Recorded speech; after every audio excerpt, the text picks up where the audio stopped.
Hey, everybody. Hi, guys. Well, from gunky-aired Salt Lake City, Utah, It's Thank God I'm Atheist. the podcast. I'm Frank Feldman. And I'm Dan Beecher. And coming up today, we're going to be talking about Armageddon. We are. Let's put a... Not to put too fine a point on it. I mean, what we're But, going to be talking about is the attempt to force Armageddon to happen by doing stupid things and what it really is going to be. Actually, Armageddon may well happen because of this. And a big, nasty war. And what I'm going to love at the end of Armageddon... Yeah. Right, when the Christian right finally brings about real Armageddon, is that when I want to see their faces when Jesus doesn't show up. when the dust settles, and it's just like, oh, I guess we just keep on living then. Yeah, oh, crap. Oh. Will their faith finally be shook? Nope. It was the wrong Armageddon, Frank. They'll be like, We just did a wrong Armageddon. They'll pull a Harold Camping. Yeah. Be like, maybe again next year. We'll try another Armageddon at another time, see how it plays out. We'll get him. He'll eventually show up. Well, all right, Dan. Yeah. I've got a story for you. Oh. Actually, I wanted to start on a really happy note. I want to congratulate the nation of Australia because they have their parliament has voted to allow same-sex marriage. Yeah. And I'm always jealous of any country where it actually happens through parliamentary or legislative action. Rather than activist judges. Because I mean that spells that. I mean that really says that a nation is fully ready for it. Well, they did the a poll. People are ready. They did a poll of the will of the people. Yep. It came back pretty clear that they liked the gays and wanted them to be able to share in the misery of marriage just like everybody else. And have equal opportunity for divorce. Right. Yeah, absolutely. You can't have that great second marriage without that awful first one. Yeah, but Australia now joins a growing list of nations that have full-on gay marriage. Yay. The full thing, nothing held back. They actually, there were attempts to add amendments to the bill that were supposed to safeguard freedoms of speech and religion, and those were shut down. Those were not included. They said we're going to figure that stuff out later. The government has actually appointed a panel to examine how to safeguard those freedoms once gay marriage is actually 100% a reality. Right. They think that the gay marriages will actually be performed starting in January. Early January. Right now they can start applying. Frankly, it's a slippery slope to people making out with kangaroos. I mean, this is what they've gotten themselves into. Anyway, I don't know if that. Boy, people are going to want to marry the koalas now. There were some interesting things in here that I thought were nice compromises, actually, to address a couple of the issues that we've seen in the United States. Sure. Because we were very absolutist. It's now the law. Yes. And so, for example, existing civil celebrants of marriage can refuse to officiate at gay marriages. They're being grandfathered in. Okay. And but celebrants who register after gay marriage becomes law would not be exempt from anti-discrimination laws. Celebrants being those who perform the ceremonies. Exactly. Sort of thing, or who sign the paperwork. Civil celebrants. Right. Yeah, so probably something like a Justice of the Peace that would be doing something similar. One would assume that churches would still be allowed to... Yes, there will be... churches are not going to run afoul of the anti-discrimination laws. They can boycott gay weddings without violating any of the laws. So basically, everybody who wants to be grandfathered into their current bigotry, they're allowed to be. Yeah. Well, I mean, yes, but I mean, the religious groups organizations will be able to continue that indefinitely. What's nice enough about this whole grandfathering in the civil celebrants themselves is that they, of course, will retire at some point. You're right. Or die. Right. And their bigotry goes with them. Yeah. They're grandfathered in bigotry. Can you will your bigotry to your children? Is it a tangible asset? I'm not sure. Oh, Lordy. Well, get out there and marry a queer, you down under people, you. I love it. Hooray for that. I love it. So, yeah, well done, Australia. Yeah, a little late to the game, reason. I would think. Why? Because we got there first? Because, like, You know, they're a when more we secular were already country late than- to the game. Yeah, we were late to the game, and they're still working their shit Well, out. as we were pulling off gay marriage nationally in the United States, they already had civil unions in place. Yeah. Oh, so Right. their So they half had- measure had been sort of like Right. bridging a gap or something. Right, exactly. So they had addressed the issue before we were addressing it, Right. but we just went whole hog. Yes, with indeed. gay marriage. So. Well, now they've got that hog hold too. I'm going to move us along to Vietnam, where in Hanoi, 10,000 Vietnamese Christians have come to an event led by one Reverend Franklin Graham. Oh, why'd you say Christians like that? Well, because they don't get a lot of Christians there in Vietnam. There are of their 95 million people, I guess 6.5 million Catholics and 1 million Protestants. Okay, So it's a little less than 10% of the country. they're there. Okay. Sure. They exist. I don't know why they care about Franklin Graham, but boy, do they ever. So they showed up, and this is a very weird occurrence there because it is a large,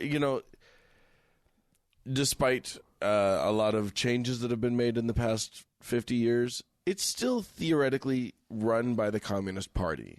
Right. And they clamp down on a lot of things. Huh. So yes, Graham was very careful not to say anything uppity or problematic to the Communist Party. As a matter of fact, he kind of kowtowed to him a little bit, which is interesting. Okay. He said, "I hope the government will see that Christians are not enemies, but Christians are some of the best citizens in Vietnam and people and people they can trust and depend on. I hope it would be good for the churches, and I hope this meeting would be good for the government as they see us in a different light after this week." So it's a propaganda campaign, I guess. Nice. All right. But they're doing it, and there are apparently he can muster 10,000 people to come and see him do his shtick. Well, yeah. I mean, he's a famous religious figure. Yeah, Why not? why I mean, not? I could come up with a lot of reasons why not, but Yeah. Not the boy. least of which being that the picture that I'm looking at makes him look terrifying. Really? He looks like the bad sheriff of a town my that's God. going to ruin everything for everybody in some movie or something. he's pointing his finger. Yeah, and he's scowling. He's got a scowl. He looks like he looks jet lagged. Maybe he is. Maybe I should be more nice. Because he looks a mess. It's a long He looks long either flight sick or jet lagged, or both. possibly. Yeah. Yeah, slightly something not fully shoveled He's about that man. unshoveled, if you will. Well, all right, Dan. Yeah. Here's a story close to home. We actually mentioned it last week. Mark and I did. Oh, and I should say, by the way, big thanks to Mark for filling in while I was out of town. Yeah, What a sweetheart. he always does such a nice job. Yep. And I think he was the one who mentioned that Donald Trump was in town. Oh yes, he was Last here. week. I was fortunately out of town while Trump was here. Yeah. Well, while here, basically the entire reason to come here was to just rub it in everybody's, Right. face that he is cutting back the Bears Ears National Monument And Escalante. and the Grand Staircase Escalante National Monument. But specifically, the Bears Ears National Monument has been important one for the Native Americans. Yes. There was actually initially, in order to get it formed, when President Obama was basically being lobbied to do so, to create this national monument, there was a coalition of tribes. I was unaware of this. It was called the Bears Ears Intertribal Coalition, comprising the Hopi tribe, Navajo Nation, Ute Mountain Ute tribe, Pueblo of Zuni, and the Ute Indian tribe, who normally, there's a lot of disagreement amongst these groups. Right. These are not groups that normally would come together on many issues. Just because they're all Native Americans does not mean that they are in agreement on everything. Right, exactly. They are individual nations. Right. Warring tribes. We didn't say that. No. Maybe that. Anyway. Nonetheless, so this is actually the first national monument, or it was the first national monument to ever be created at the request of the sovereign tribes. Right. And so it was a big fucking deal that it happened. The tribes view this as sacred land. It's used by these specific tribes where their traditional leaders and medicine people go to collect their stuff. They go out and, I don't know, they do healing rituals and whatnot out there. Nonetheless, important land to them. It was set aside at their request, and now Donald Trump has, in large part, done away with it. Right. There's still some spaces that have been preserved. It's been chopped up into multiple national monuments now because it's not contiguous, and it's only leaving like 20 or 30% of the land. He's really shaving it down. And this is actually, we've talked about, the power that going out into nature has, and the effect that it has on the human psyche, and going out to ponder, and, the stillness of some of these places, the grandness of some of these places. Like words like sacred get thrown around to describe them, but these are really important places. Human beings reconnect to ourselves, in a lot of ways by going out to these. Well, now, places. one of the things you might be missing is that human beings will now get to connect to the land through their awesome 4-wheelers. Yeah. Or by drilling into it. Or you actually get to experience more of the land by extracting out its resources, using it. Yeah. There's also, are we forgetting the tribe that is the shell oil? Well, and apparently there's a uranium mining company that wants to get their mitts in there. Yeah, an important tribe. Why are their needs not being considered? Indeed. And in fact, they have been. Guess what? They are. They now have been. They're much more important. There's money to be made, people. Absolutely. But nonetheless, if nothing else, and I think I'm on record saying something along these lines, and I don't mean it to sound any other way than it's intended, which is bad things have been wrought on the Native Americans. What? Historically. Huh? And I think that if for no other reason, they have some religious concerns about whatever, be these concerns religious or otherwise, the tribes want it, fucking let the tribes have it. Yeah. Like, what the fuck? Why can we not just respect these people's land?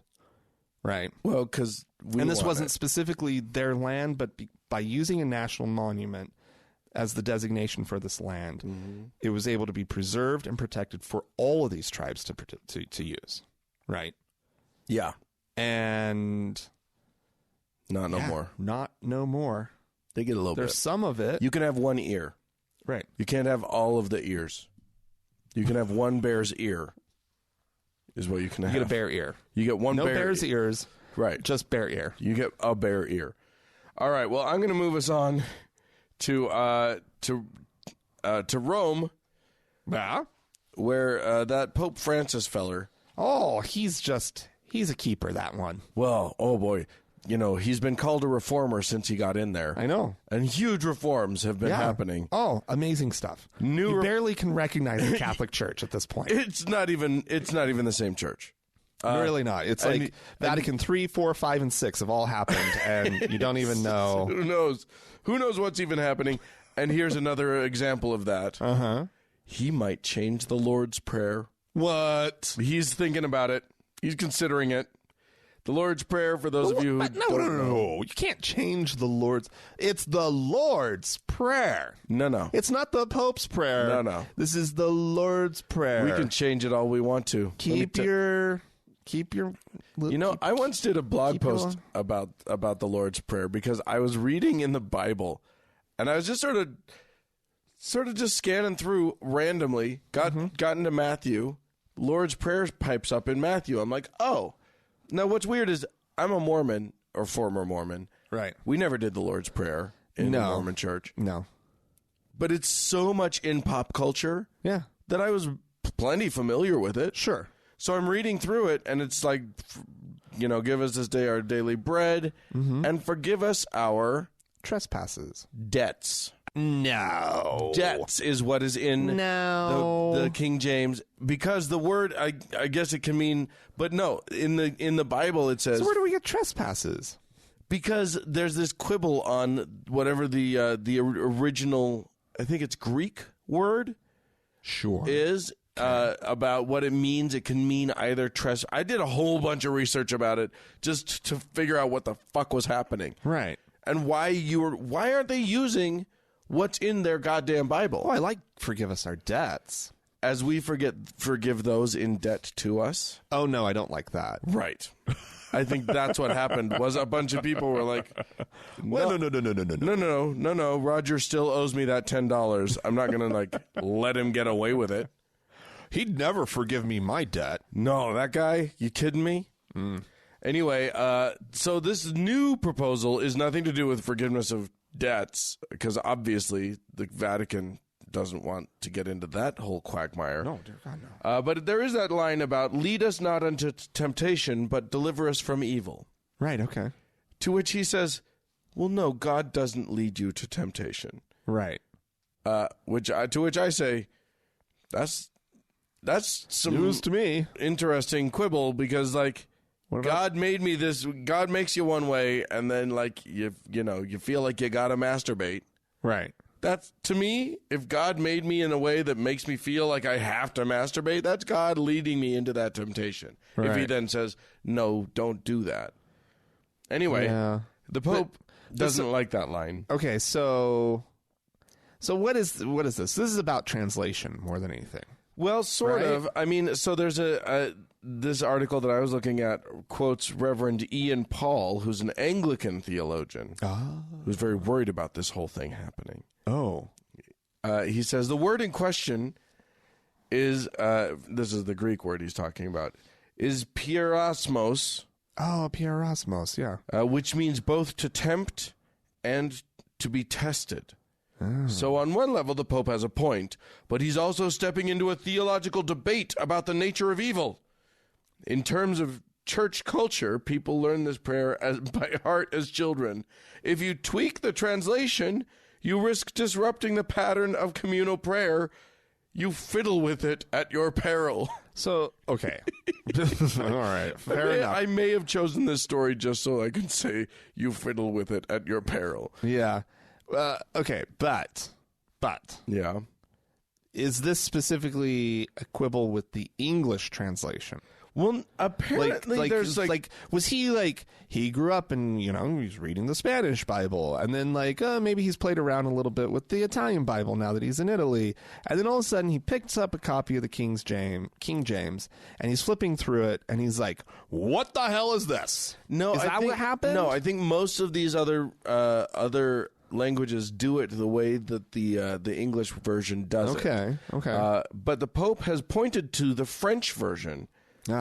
Which the wording says something more along the lines of, do not let us enter into temptation, rather than lead us not into temptation. Okay.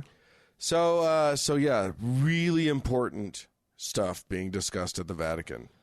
I mean, yeah, they still hate gays and they still don't want women to have control over their bodies, but at least they're working on the Lord's Prayer. Yeah. Little editing job, so That's what I'm saying. This Good guy, he's stuff. done amazing work. Just, powerful. my hat is off to you, sir. Well done. My mitre is off to you. Oh, my God. All right, Dan. Yes, sir. I've got the story of a U.S. couple.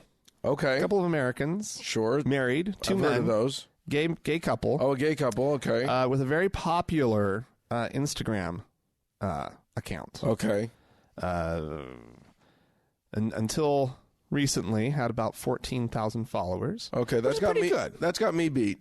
That's not you're going to be making a living off of it, but that's a popular account. I think mine's in the high 20s, so I'm getting there. Oh, 20s. Like I have 27 20 followers. All right. Well, okay. You're giving them a run for their money. Yes. The name of their account is they're known as the Traveling Butts. Oh God. Okay. Sure. So they post pictures of their naked butts. They'll drop their pants at sites all around the world. They've had their picture taken in front of all sorts of sites, mooning the camera. Right. One assumes they have nice butts. They weren't bad. Okay. I checked out the account. Sure, you did. I went over and was like, you have to see, because the picture that came with the article was all like they had the black bar, right, or the butts. And I was like, I don't know, like I can't imagine them running into some trouble. Well, it depends on where you're going to put your butt. Right. And so they made the mistake of burying their derrieres at a Thai temple. Oh. And the Thai authorities were not amused. Yeah, it's not a cute look when you're basically really wildly, obviously disrespecting someone's religion. Right. They were charged with public indecency. Uh-huh. And they were facing, potentially, it was like 7 years in jail or something. Oh. Well, I'm sure the embassy and whatnot, the American embassy, got involved. And they're having to pay a $150 fine apiece. And they're being allowed to leave the country. And probably cordially invited never to come back. Probably.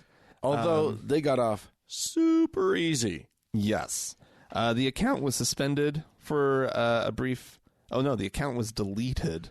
Oh. Fully deleted. They lost their 14,000 followers. Oh. But they're back up to, it was like 1,600 followers. They're getting their followers back. Okay. And they reignited their account. They reinstated. Yeah, before even being out of Thailand, these fools. And there were pictures dipshits. of them in Thailand with, like, get rid of all of that. If you want to have your butts back up online, keep the ones in Hawaii. Yeah. Right? Yeah, do the ones in our country. Yeah. And where it's actually a First Amendment right to bare your butt. Is it? Yeah. Great. It's considered speech. Okay. Protected speech to moon. To moon. Uh-huh. Yeah, still not cool to do it with the religious thing, though. Like No. If And you're obviously, going to disrespect a religion, do it the way you and I do it, Frank, with your words, not with your bum. Yeah. Yeah, well, okay. They got off easy. They did. That's all I have to say. I am going to update us on a story that we talked about a few months ago. Yeah. So you'll recall that one of our favorite groups, the Satanic Temple, had decided to step in the Belle Plaine city, the city of Belle Plaine, Minnesota, because they had put in a public space an image or a statue of a kneeling soldier, sort of genuflecting to a cross. Right. And this was meant to be a veterans memorial sort of thing. And the Satanic Temple, seeing this, had said, okay, we're going to jump in too. And they created their little memorial, which is lovely. It's a black sort of stone box with pentagrams on all four sides, and on top just an upturned soldier's helmet. Oh yeah, I remember this. Right. It was actually really lovely. A very classy thing. Yeah. Just with the pentagrams, the inverted pentagrams on any side of the thing, and it would have a plaque that says, Satanic Temple for veterans, sort of thing. Cool. The Belle Plaine City Council decided that instead of allowing this to go up, they would eliminate the quote free speech zone and remove the soldier kneeling to the cross thing. Oh, okay. A prudent decision, I've decided. But the Satanic Temple is not going to leave it there because they now have a big black, it's not stone, a big steel monument chilling that they sprung for because they applied for a permit for the thing. Right. Was given the permit. Oh. And then the city backed out. So the Satanic Temple's going to try and make them pay for the thing. They are demanding that the city pay them $35,000 to cover their costs because they went to the trouble of making the thing after they got the permit. The city, for their part, claims that being issued a permit is in no way being contractually that they had no contract with the city. But we'll see how that plays out. Yeah, that's really interesting. I doubt they would be because Satanic Temple, I would assume they've got some good legal counsel. I would hope so. Yeah. We'll see how that... I don't know. I feel like... Are they just going for the headline? I feel like maybe they are. This is a scary play for me because I feel like you won in this scenario. Why are you pushing it? Because they want other cities to fear. To just not even go down the road. Right. They want everybody to hear that... They want Satanic Temple... They just the hint that Satanic Temple's coming, they want cities to run screaming. To quake in their religious boots. And get that monument off. I do love property. Satanic Temple. I think that they're an amazing group of folks. Yeah. Anyway, so there you go. That's the update. We'll let you know if they how that shakes out. But currently, Lucian Greaves and his tribe are demanding some money. These guys are amazing. Well, if you want to demand anything from us, you can do so by writing into us, podcast@thankgodimatheist.com. Or you can call and leave us a voicemail message. The telephone number is 424-666-8442. Yes, indeed. Go to the Facebook page, facebook.com/TGIAtheist. And while on Facebook, search for the TGIA Members Only Lounge. Request to join. It's a closed group, but we'll let you in. We will indeed.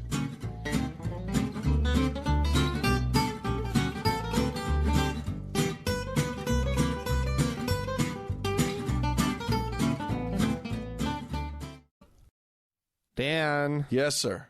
I got something from that Dave Dobenmeyer. Coach Dave? Yeah, he's been coming up on the show lately. Oh, he keeps saying stuff. Because, this guy. He's a smarty pants is what he is. He's so smart. He's got a theory. I guess he must be an anti-vaxxer. Makes sense. Not surprised. Yeah. But he's got a new theory that I hadn't really heard about the whole vaccine thing. And it's worth listening to. Yeah, absolutely. Have you guys noticed this? Have you noticed the explosion of deviant sexual proclivities? It used to just be homo and straight. Then it was homo and straight and bi, and homo and straight and bi and trans, and homo and straight and bi and trans and gay, and homo and straight. They keep adding initials, right? And I was reading something that this is happening. Literally, this is happening because our DNA is being changed. And our DNA is being changed not only through what we eat, but through the stuff that we're seeing right here. Who knows what was injected into some of these deviant sex people as children. Who knows what was, when they say they were born that way, maybe they were vaccinated that way. Are you a deviant sex person, Dan? I might be a deviant sex person. I am definitely, because it used to be you had your homo, straight, Gay. no, homo, straight, bi, trans, and gay. Now you're two of those, I'm pretty sure, at least. Homo and gay? Yeah. I'm straight, so you're on the... Sounds like I'm on the list. On the HSBTG. They keep adding initials. They just keep doing it. HSBTG. Yeah. Oh, the HSBTG community. That's everyone. That's everybody. Welcome, everyone. Almost. I mean, I'm sure there's some people. I mean, the asexuals. We get A, and then the intersex or the I's and the P's and the W's. I want to leave out the queer Q's, folk. questioning, and the there's a. I'm pretty sure there's an M in there somewhere. But what's the M for? I don't know. It's silent. The M is silent in the things. But you never know what's going to happen. If only we hadn't vaccinated. It would be so much less confusing. I'm so glad that we vaccinate. If that's what made me gay, then you're vaccinate away. Oh my God. They needed to vax me a little bit more so I could at least get to buy. Yeah. Yeah, I didn't even get to buy. We are assuming it's a progression. I assumed that if they had put more vaccine into me, I would have been gayer. And they just didn't do enough. I think my mom skipped a couple or something, or maybe It's funny. You got the musical theater part. Yeah, right. And I'm an actor. I just didn't get any of the liking the penis stuff, which, frankly, I'm pissed off about. I just imagine now all I want to hear is like somebody go, "It's time for your booster shot." That's ridiculous. Some sparkles and glitter, confetti everywhere. Yeah, who doesn't want that? Dobenmeyer. Doesn't He doesn't want that. No. He's so afraid of his boosters. I know he hasn't had his MMRI. The MMRs.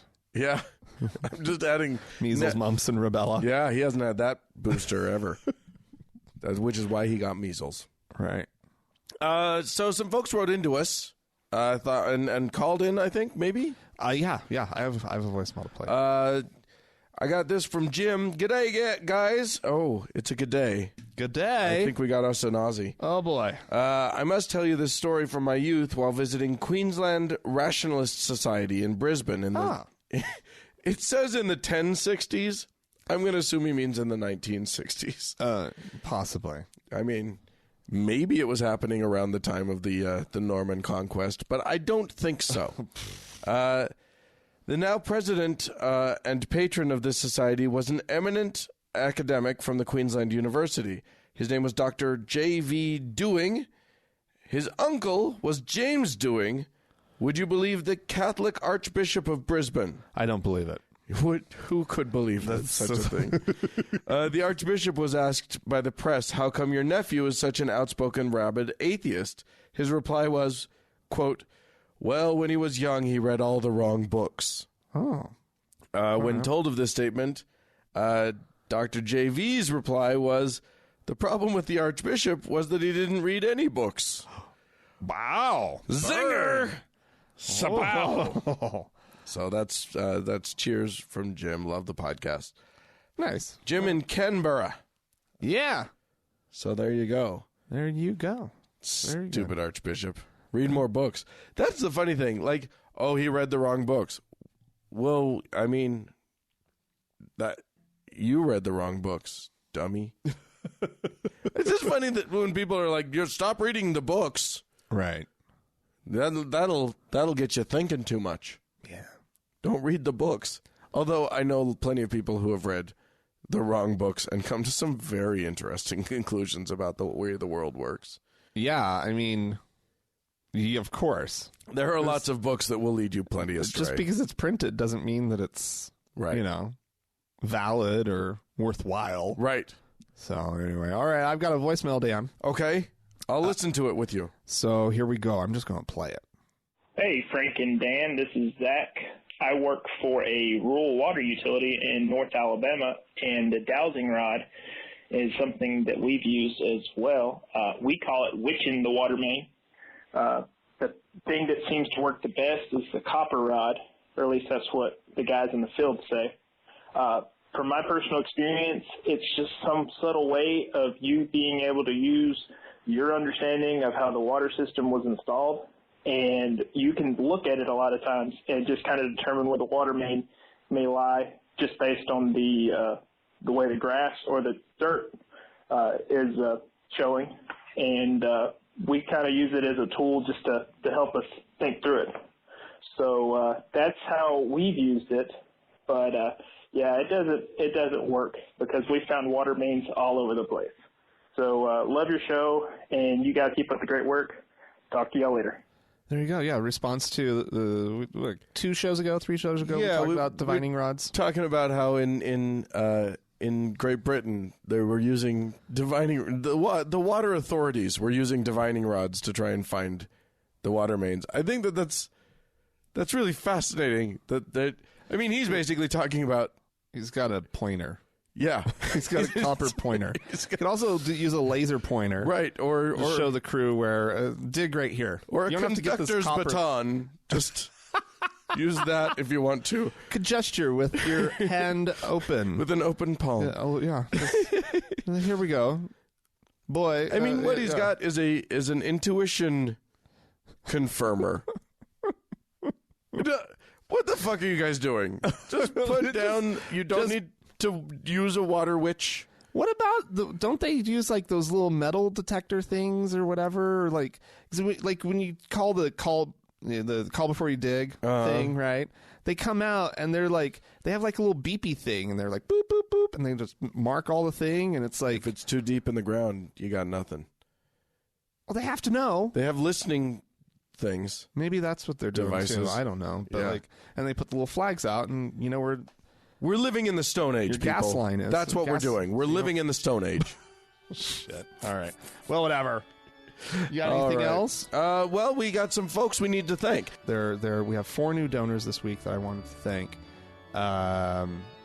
Each coming in at the faithful level, and these folks are Ambria, Deborah, Kirsten, and Jason. So thank you so much for coming on board with us. Right, and we have some PayPal people to thank as well. Yes.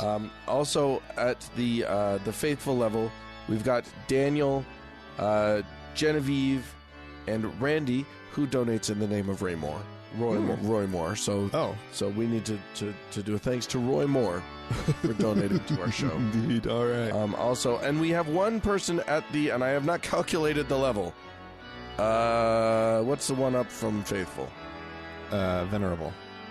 We're going to say this is a venerable awesome donor, James. Oh, thank you, James. Who's doing that. So wonderful. Thanks to all of our donors so much. So if anyone hasn't been a donor yet and would like to sort of step in and help out with that, they can do so by going to thankgodimatheist.com and clicking on one of the tabs, whichever one suits your needs best, and donating. Yeah, it does help so much, guys. This is it's what keeps us going. It keeps us going, and we have one more person to thank. But of course, we need to thank our Lord and Savior. Blessed be her name, Angela. Wow, no one has stepped up to dethrone our Lord and Savior. So I think that's great. Angela, you are still and forever reigning supreme. Reigning supreme. And may she bless you. In the name of the Father and the Son, and all of them are just Angela. Amen.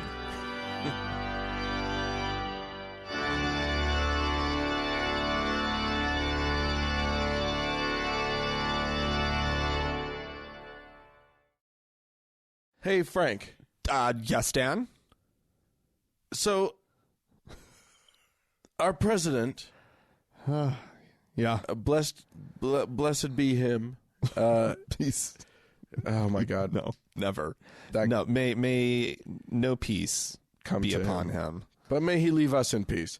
Yeah. He's not engendering peace right now. He this over this last week he pulled a move. He promised he was going to do it. This man and his promises. And he did it.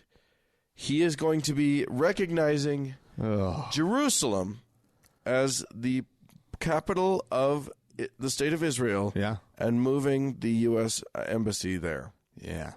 Now, I'm sure in his mind, what this means is that all of those evangelical nutballs that he has voting for him will be happy. Right. But we need to... But this may have some larger geopolitical effects as well. Yeah, and he may have been told that, and he may have just been like, well, okay. But, I mean, how bad can it be? Yeah, here's the thing. For those of you who don't know, I'm sure most of you do, Jerusalem is a hotly contested area. Yeah. And currently is shared on the one side by the Jews of Israel, and on the other side by the Muslims of the Palestinian state. Right. And to just say this belongs to one or the other is to disregard and basically chuck into the toilet the past 50 years of trying to wrangle a solution Right. to a huge intractable problem Right. in the region, Yeah. which our president is more than happy to do. Right. He doesn't give a fuck. Yeah. I mean, this is some tough stuff. I mean, if it was just, contested land, it would be one thing, but this is like contested sacred land. There are sacred Right. places that both the Jews and the Muslims have staked claim to. Right. There is, for instance, the Temple Mount. The Temple Mount, Right. The which is currently run messiest. by the Islamic side of things, because it is a holy site for them. It is the site of their Dome of the Rock is on top of it. Right. So they have this holy thing. Right. It's also very important to Christians Yeah. because it's where Jesus Did his thing. did some shit. He cast some shit out of the temple and And maybe it's where Expelled he's the money supposed changers. to be coming back. I believe so. Something Yeah. like that. Yeah. To say that, so like, this is holy to all of the Abrahamic religions. Yeah. So to say Jerusalem is just Israeli now Right. is to cause an international, multi-religious, like, shitstorm, Yeah. which is what is happening, is brewing now. Yeah. He took a clusterfuck and he made it worse. And he put it in a blender Yeah. and hit frappe. And now it's a fustercluck. Indeed it is. But here's the thing. American evangelicals are shitting their pants with joy Yeah. over this thing. Yeah. Because they see this as the rapture is this much closer. It's a fulfillment of prophecy Yeah. to them.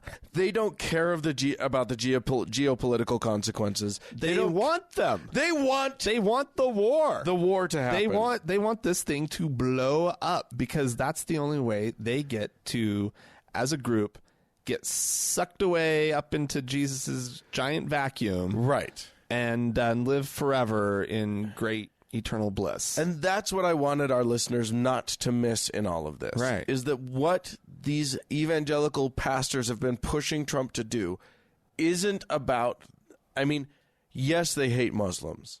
Yes, they see Muslims as their enemy. Right. But this isn't about that. Right. This is about they need this war to happen Yeah. because it's one of the prophecies that they believe has to come to pass in a series of prophecies, Yeah.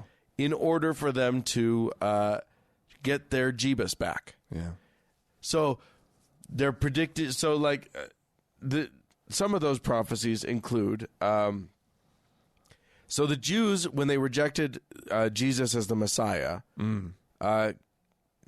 God chose the church to accomplish his mission, the Christian church to accomplish his mission. Now, what they're waiting for is that the next thing that has to happen is the Jews will experience a religious rebirth and rebuild their temple in Jerusalem. That's not going to happen.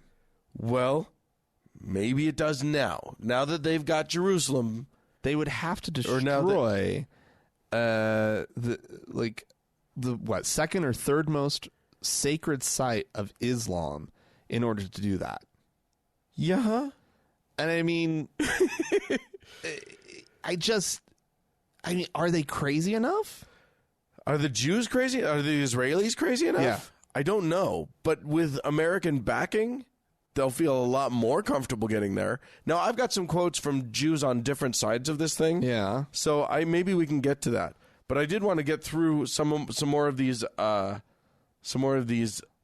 prophecies. The steps along the way. Right. Okay. So the Jews rebuild their temple. This sparks a series of cataclysmic events. Yeah, no shit. Right. Okay. Including culminating in the Battle of Armageddon. Ooh. Which is theoretically supposed to be the last war of humanity. That's terrifying. But what it leads to finally at the end is, the 6 Jews that are left or whatever. The Jews that are left will accept Jesus as their Lord and Savior, prompting Jesus to decide to come back. So the Jews have to accept Jesus for him to return, or something, because he's just that petulant. He's like, or you rejected me. You rejected me once. Shame on you. Reject me twice. Shame on me, and I'm gonna fucking destroy this place. Right. So once Jesus comes back, then everything's fine and everybody's happy forever, or whatever. Sorry, man. Like, we didn't realize you were such a dick. Yeah. This is a series of prophecies. Like, the belief in all of this is known as dispensational premillennialism.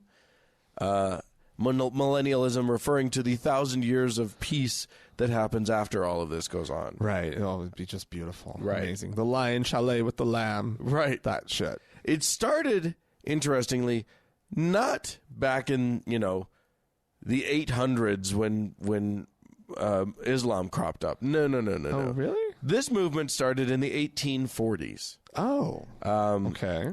A few evangelicals started to float this idea. There was a book that was a pretty good seller called The Late Great Planet Earth. But that didn't come up until like the 70s. Yeah. The 1970s is when this really started to take hold, when it really started to boil and bubble. Are Mormons are still pretty obsessed about this stuff, right? I don't know what the Mormon take on the whole Israeli thing is. I've never met a Mormon who wants.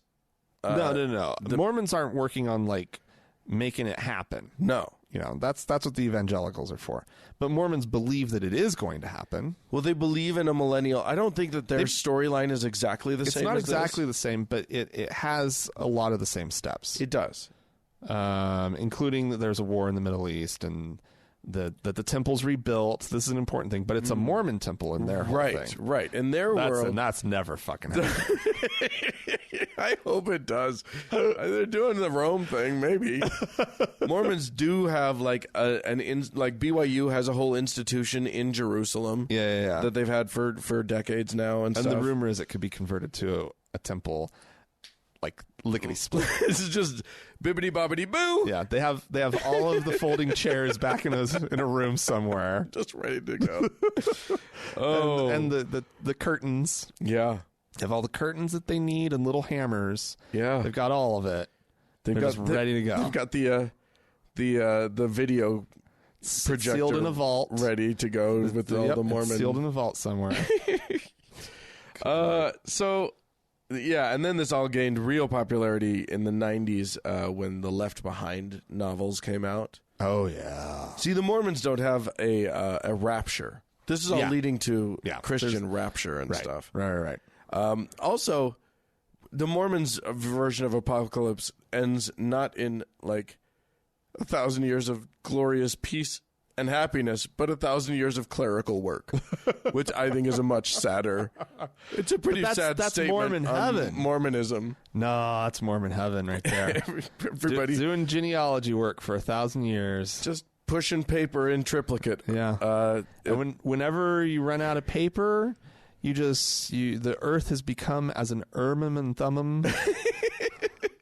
And you just look and, you get all your answers right there. Oh my God, none of it means anything. I will go to some quotations.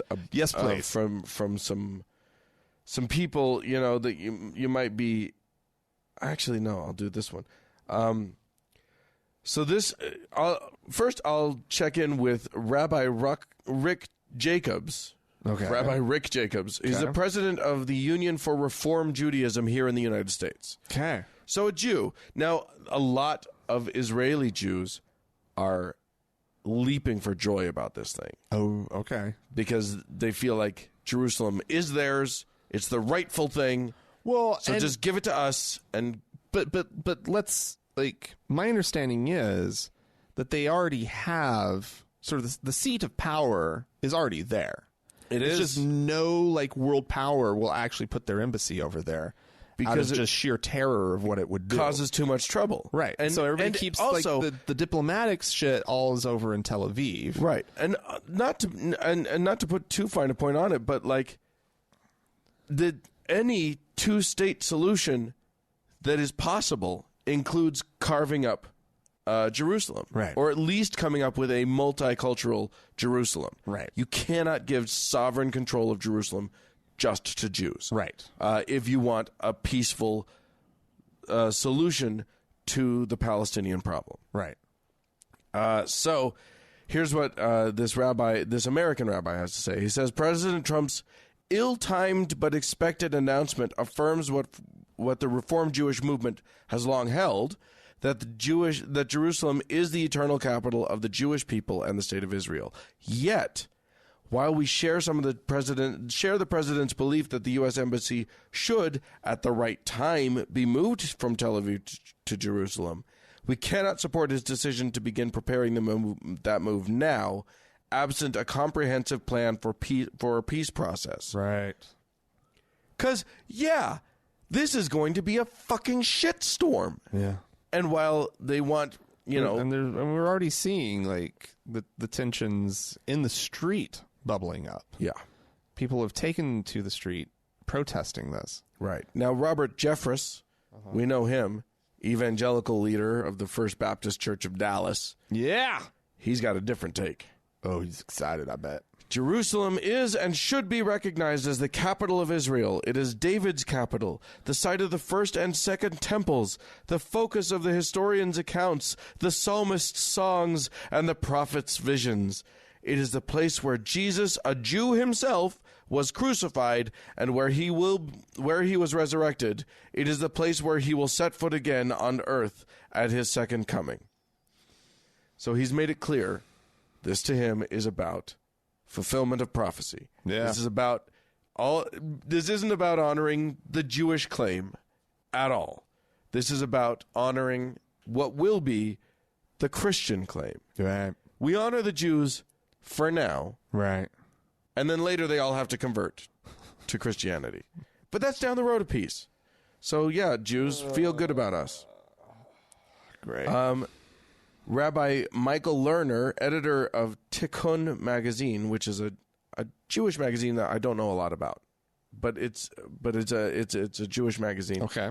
Said, of course, Jerusalem is the capital of the state of Israel, but also the capital of the state of Palestine, currently occupied by the Israeli army and unable to exercise its sovereignty in the Arab parts of Jerusalem that will someday be an integral part of the Palestinian state.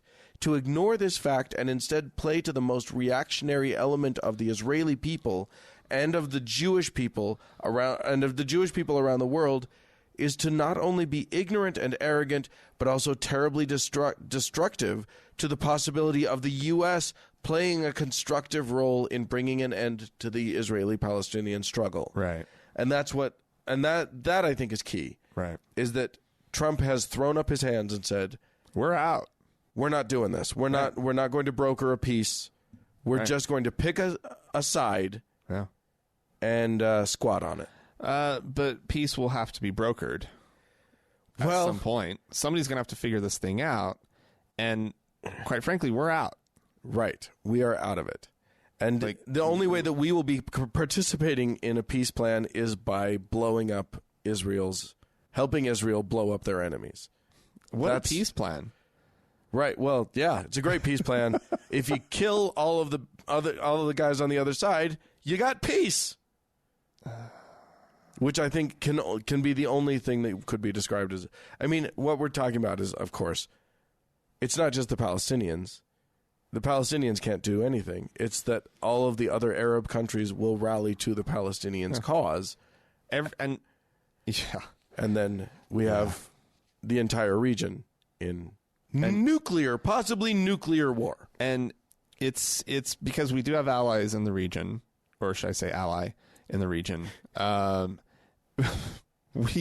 have been sort of varying degrees of statements that I've heard from sort of from the Muslim world and the Arab world. Saudi Arabia's statement was one of like basically just like befuddlement and this shouldn't have been done, but it's pretty diplomatic toward the United States. And then you have just outright fuck these people statements. So. Yeah, and well, it is very much so not a good move. Oh, it's horrible. It's the worst thing. It's just so bad. It's unbelievable. But many of our listeners will have a family member who is ecstatic about this and probably doesn't really know why. And probably a lot of our listeners probably have a family member who is going to get caught up over there in some sort of nasty skirmish. Yeah. And so that's bad shit too. Yeah, that's not. But this is not going to settle easily. Nope. And thank you, Senor Trump, for enacting the will of a bunch of religious kook jobs. Yeah. That's what this is. We have geopolitical things were not taken into account. Right. A bunch of other Christian sects are not okay with this. Right. It's just the evangelicals. But we are now a nation kowtowing to a bunch of loony birds. And we're ruining the whole world by doing it. Yeah. Hooray. And it's such a minority group, too. Yeah. There you go. But they got what they wanted. How much of what they want they actually get. They may get their apocalypse yet. They may get their... Armageddon and apocalypse, not necessarily the same thing. We'll see. We'll see how it plays out. Oh, Lord. Well, I'm sure some of our listeners have some interesting feedback, things that they want to say about this. If you want to, you can write to us, podcast@thankgodimatheist.com. Or you can call and leave us a voicemail message. The telephone number is 424-666-8442. It is. Go to the Facebook page, facebook.com/TGIAtheist, and click that like button. And while on Facebook, search for the TGIA Members Only Lounge and request to join. We need some double thanks going out to some people who I omitted last time. Okay. The moderators. So our mods on the TGIA Members Only Lounge get two thanks this week. That's Danny, Amy, and Sarah. Right. For all of their hard work. And thanks to Mackenzie for her for doing her deal on the Facebook page. Absolutely.